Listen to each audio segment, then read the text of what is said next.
വട്ടിയൂർക്കാവിലെ village ഓഫീസിന്റെ ഔപചാരികമായ ഉദ്ഘാടനം നേരിട്ട് നിർവഹിക്കുമ്പോൾ ഇതോടൊപ്പം നമ്മുടെ സംസ്ഥാനത്തെ 26 വില്ലേജ് ഓഫീസുകൾ കൂടി പുതിയ മുഖത്തോടെ നമ്മുടെ നാടിന് സമർപ്പിക്കുകയാണ്.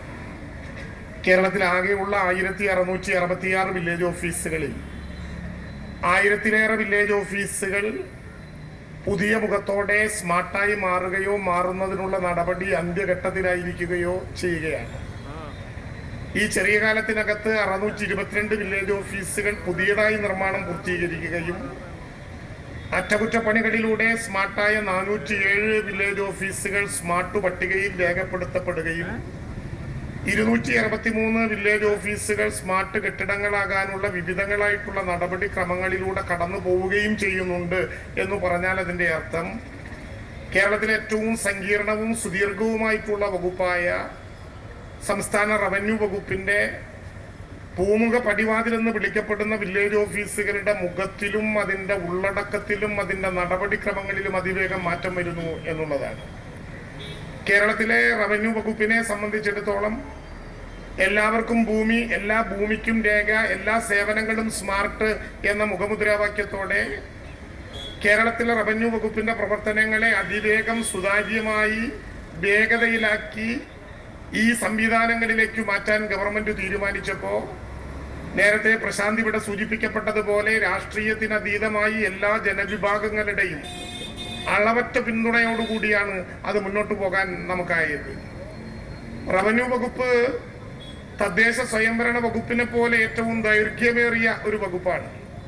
തദ്ദേശ സ്വയംഭരണ വകുപ്പിന് പക്ഷേ ജനങ്ങളാൽ തിരഞ്ഞെടുക്കപ്പെടുന്ന ജനപ്രതിനിധികൾ അത് നയിക്കാനുണ്ട്. റവന്യൂ വകുപ്പിന്റെ പ്രവർത്തനം ഉദ്യോഗസ്ഥ കേന്ദ്രീകൃതമാണ് എന്നുള്ളതുകൊണ്ട് ആ വകുപ്പിന്റെ വിവിധങ്ങളായ പ്രശ്നങ്ങളിൽ ഇടപെടാനും സഹായിക്കാനും പിന്തുണ കൊടുക്കാനും ജനപ്രതിനിധികളുടെയും രാഷ്ട്രീയ പ്രസ്ഥാനങ്ങളുടെയും ഇടപെടൽ കൂടി സാധ്യമാക്കണം എന്ന് കണ്ടാണ് കേരളത്തിലെ എല്ലാ വില്ലേജ് ഓഫീസുകളിലും 3-ാമത്തെ വെള്ളിയാഴ്ച 3 മണിക്ക് ചേരുന്ന വില്ലേജ് തല ജനകീയ സമിതികൾ എന്ന ആശയം മുന്നോട്ട് വെച്ചുകൊണ്ട് നാട്ടിലെ ജനപ്രതിനിധികളുടെയും രാഷ്ട്രീയ പ്രവർത്തകരുടെയും കൂടി പിന്തുണയോടെ കേരളത്തിലെ സങ്കീർണമായിട്ടുള്ള റവന്യൂ വകുപ്പിന്റെ പ്രവർത്തനങ്ങളെ ഏറ്റവും വേഗതയിലേക്ക് കൊണ്ടുപോകാനുള്ള ശ്രമം നടത്തിയത്. ഈ സർവീസിലൂടെ, ഓൺലൈൻ സർവീസുകളിലൂടെ റവന്യൂ വകുപ്പിന്റെ ഓഫീസുകളിൽ നേരിട്ടെത്തി ദീർഘകാലത്തെ ക്യൂവിന് വിധേയമായി ദിവസങ്ങളോളം അവരുടെ ജോലി ഉപേക്ഷിച്ചു നിൽക്കേണ്ട സ്ഥിതിവിശേഷത്തിന് മാറ്റമുണ്ടാക്കാൻ കേരളത്തിലെ 21ഓളം റവന്യൂ സേവനങ്ങൾ ഈ സേവനങ്ങളാക്കി മാറ്റപ്പെട്ട ഒരു കാലയളവ്.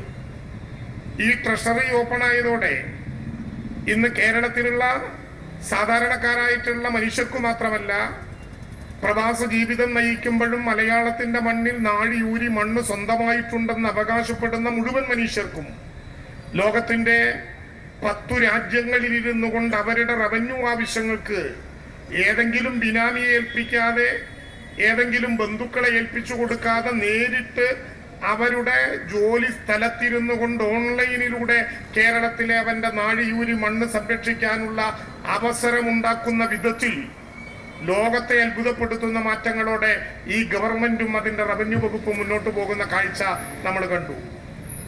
ലോക കേരള സഭയുടെ ഒരു എഡീഷന് കൂടി കഴിഞ്ഞ ദിവസം ഈ കേരളം വേദിയായി. ലോകത്തിന്റെ 225ഓളം രാജ്യങ്ങളിൽ നിന്ന് എത്തിച്ചേർന്ന ലോക കേരള സഭാംഗങ്ങൾ കേരളത്തിലെ ഗവൺമെന്റിനോട് പറഞ്ഞത്, ഞങ്ങൾ മണലാരണ്യങ്ങളിലും പൊതുവിടങ്ങളിലും പോയി ചോര നീരാക്കുമ്പോൾ ഞങ്ങൾക്ക് ഈ കേരളത്തെക്കുറിച്ച് ആശങ്കയുണ്ടായിരുന്നു. പക്ഷേ അതിദരിദ്രരില്ലാത്ത കേരളത്തെ സൃഷ്ടിച്ചത് മുതൽ ലോകത്തെ അത്ഭുതപ്പെടുത്തുന്ന വിഴിഞ്ഞം തുറമുഖമെന്ന അത്ഭുതത്തിലേക്ക് തിരുവനന്തപുരം ജില്ലയെ കൊണ്ടുപോയതടക്കം കേരളത്തിലെ ഗവൺമെന്റ് അതിന്റെ ഭരണരംഗത്തു കാണിക്കുന്ന വൈഭവം അവിടെ ഇരുന്ന് ജോലി ചെയ്യുന്ന ഞങ്ങളെ ആത്മാഭിമാനത്തിന്റെ കരുത്തോടെ മുന്നോട്ട് നയിക്കാൻ പ്രേരിപ്പിക്കുന്നു എന്നവരാണയിട്ടപ്പോഴാണ് ഈ ഗവൺമെന്റ് ലോകം എത്രമാത്രം ശ്രദ്ധിക്കുന്ന ഒരു ഗവൺമെന്റായി മാറുന്നു എന്ന് നാം കാണുന്നത്. കേരളത്തിലെ പട്ടയം എന്ന പ്രശ്നം ഇവിടെ പ്രശാന്ത് സൂചിപ്പിച്ചല്ലോ. ഒരു പിടി മണ്ണില്ലാതെ 10 വർഷക്കാലം മുമ്പ് കേരളത്തിൽ ബഹുമാനപ്പെട്ട മുഖ്യമന്ത്രി പിണറായി വിജയന്റെ നേതൃത്വത്തിൽ ഒരു ഗവൺമെന്റ് അധികാരത്തിൽ വന്ന് അധികാരമേൽക്കുന്ന ചിത്രം ടിവിയിലൂടെ കണ്ടിരിക്കുന്ന നേരത്ത് ആരധികാരത്തിൽ വന്നിട്ട് എന്തു കാര്യം തമ്പുരാനെ, മരിച്ചാൽ കുഴിച്ചിടാൻ 6 അടി മണ്ണ് സ്വന്തമല്ലല്ലോ എന്ന് കരയുകയും വേദനിക്കുകയും പ്രാർത്ഥിക്കുകയും ചെയ്തിരുന്ന 5ഉം 10ഉം 10,000-വുമല്ല 4.5 ലക്ഷം കുടുംബങ്ങൾ ഭൂമിയുടെ അവകാശികളാക്കി മാറ്റിയ മാജിക് ഈ ഗവൺമെന്റിന്റെ സ്വന്തമാണ്. ഇവരുന്ന് 24-ാം തീയതി തിരുവനന്തപുരം നഗരം ഏറ്റവും ശ്രദ്ധേയമായ ഒരു പദ്ധതിക്ക് കൂടി സാക്ഷ്യം വഹിക്കുകയാണ്. കേരളത്തിൽ മഞ്ഞത്തും മഴയത്തും വെയിലത്തും പീഡിക തിണ്ണകളിലും വെളിപ്രദേശങ്ങളിലും കിടന്നുറങ്ങേണ്ടി വരുന്ന മനുഷ്യന് തലയ്ക്കുമീത കൂരയെന്ന സ്വപ്നം സാക്ഷാത്കരിക്കാൻ ഈ ഗവൺമെന്റ് തീരുമാനിച്ചപ്പോ 10 കൊല്ലം കൊണ്ട് വീടണയാൻ പറ്റിയ കുടുംബങ്ങളുടെ എണ്ണം 5.25 ലക്ഷമായി കേരളത്തിൽ ഉയർന്നിരിക്കുന്നു. ഭൂമിയില്ലാത്തവന് ഭൂമി, വീടില്ലാത്തവന് വീട് എന്ന സങ്കല്പത്തിലേക്ക് കേരളം കടന്നപ്പോ ഭൂരഹിതരില്ലാത്ത കേരളം എന്ന ആശയം മുന്നോട്ട് വെച്ചുകൊണ്ട് കേരളം അതിന്റെ ചരിത്രത്തിൽ ആദ്യമായി ഒരു പട്ടയ മിഷന് രൂപം കൊടുത്തു.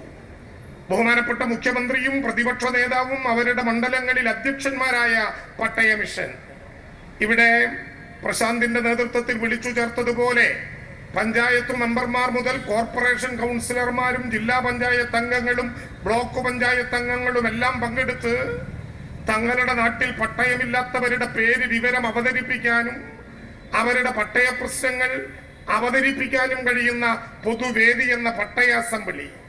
ആ അസംബ്ലിക്ക് ജില്ലാ ഡെപ്യൂട്ടി കളക്ടറിൽ കുറയാത്ത, തഹസിൽദാരിൽ കുറയാത്ത നോഡൽ ഓഫീസർ, അവിടെ ഉയരുന്ന പ്രശ്നങ്ങൾ ജില്ലയിൽ പരിഹരിക്കാൻ പറ്റിയില്ലെങ്കിൽ പട്ടയ ഡാഷ്ബോർഡിലേക്ക് അത് ഉൾപ്പെടുത്തൽ, സങ്കീർണമായ നിയമനിർമ്മാണങ്ങൾ ഉൾപ്പെടെ വേണ്ട പ്രശ്നങ്ങൾക്ക് സഭയ്ക്കകത്തും പുറത്തും ക്യാബിനറ്റിന്റെ അധികാരവും എല്ലാം ഉപയോഗിച്ചുകൊണ്ട് അതിവേഗം ഭൂമിയുടെ ഉടമകളാക്കാൻ തീരുമാനിച്ച അത്ഭുതകരമായ മാറ്റത്തിന് ഈ ലോകം സാക്ഷ്യം വഹിച്ചു. കേരളത്തിലൂടെ മറ്റൊരു സംസ്ഥാനത്തിനും അവകാശപ്പെടാൻ പറ്റാത്ത നേട്ടം ഞാൻ വിശദീകരിക്കുകയല്ല.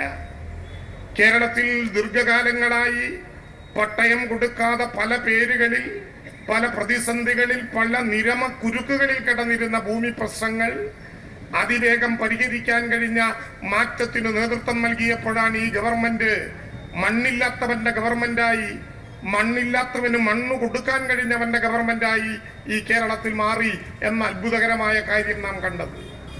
കേരളത്തിൽ ഡിജിറ്റൽ റീസർവേ 10 ലക്ഷം ഭൂമി അളന്നു തിട്ടപ്പെടുത്തിയ ഒരു കാലം. കേവലം 2.5 വർഷക്കാലം കൊണ്ട് 10 ലക്ഷം ഭൂമി, 10 ലക്ഷം ഹെക്ടർ ഭൂമി എന്ന് പറഞ്ഞാൽ കേരളത്തിലെ ആകെ വിസ്തീർണം 35 ലക്ഷം ഹെക്ടർ ആണെങ്കിൽ വനം അവകാശപ്പെടുന്ന 8 ലക്ഷം ഹെക്ടർ കഴിഞ്ഞു. ബാക്കി 27 ലക്ഷം ഹെക്ടറിൽ 10 ലക്ഷം ഹെക്ടർ ഭൂമിയും ഈ കേരളത്തിൽ പൂർണ്ണമായി അളന്നു തിട്ടപ്പെടുത്തി അതിനു രേഖയുണ്ടാക്കി. ഇനി ഏതെങ്കിലും കല്ലൂരിക്കളഞ്ഞാൽ അതിർത്തി മാറ്റാനാകില്ല എന്ന യാഥാർത്ഥ്യം ബോധ്യപ്പെടുത്തിയ ദിവസങ്ങളിലൂടെ നാം കടന്നുപോയപ്പോ കേരളത്തിന്റെ ചരിത്രത്തിൽ ഭൂവിനിയോഗത്തിന് ഒരു ഇന്റഗ്രേറ്റഡ് പോർട്ടൽ എന്ന ആശയത്തിലേക്ക് കേരളം കടന്നുപോയി. ആ കൂട്ടത്തിൽ ഏറ്റവും പ്രധാനപ്പെട്ടതായിരുന്നു കേരളത്തിൽ പൊടി പിടിച്ച് ജീവനക്കാർക്കിരിക്കാനോ വരുന്ന് ചേരുന്നവന് മനസമാധാനത്തോടെ ഒരു പ്രശ്നം വില്ലേജിന്റെ മുമ്പിൽ അവതരിപ്പിക്കാനോ പറ്റാത്ത വിധം പൊടി പിടിച്ചും തകർന്നും ചുമരുകൾ നിറം മങ്ങിയും ഒക്കെ കടന്നിരുന്ന കേരളത്തിലെ വില്ലേജ് ഓഫീസുകൾക്ക് പൊതുജീവൻ ഉണ്ടാക്കുക എന്ന ചിന്തയുടെ അടിസ്ഥാനത്തിൽ കേരളത്തിലെ പട്ടയ വിതരണ രംഗത്തും സർവേ രംഗത്തും ഉണ്ടാക്കിയ മാറ്റങ്ങൾ പോലെ തന്നെ ഓഫീസുകളുടെ നിർമ്മാണ പ്രവർത്തനത്തിൽ കൃത്യതയോടെ നടപടിക്രമങ്ങളുമായി മുന്നോട്ടു പോയി വലിയ മാറ്റം അക്കാര്യത്തിൽ കേരളത്തിൽ ഉണ്ടാക്കാൻ കഴിഞ്ഞതിന്റെ സൂചനയാണ്. നിങ്ങളൊന്ന് കയറി നോക്കിയാൽ പ്രശാന്തിന്റെ കൂടി ഡിസൈനിന്റെ അടിസ്ഥാനത്തിൽ നേരത്തെ ഞാനും ജീവൻ ബാബുവും പറയുകയായിരുന്നു, കേരളത്തിലെ തന്നെ ഏറ്റവും വിസ്തൃതമായ വില്ലേജ് ഓഫീസായി വട്ടിയൂർക്കാവിലെ വില്ലേജ് ഓഫീസ് മാറി. അതുപോലെ 27 വില്ലേജ് ഓഫീസുകൾ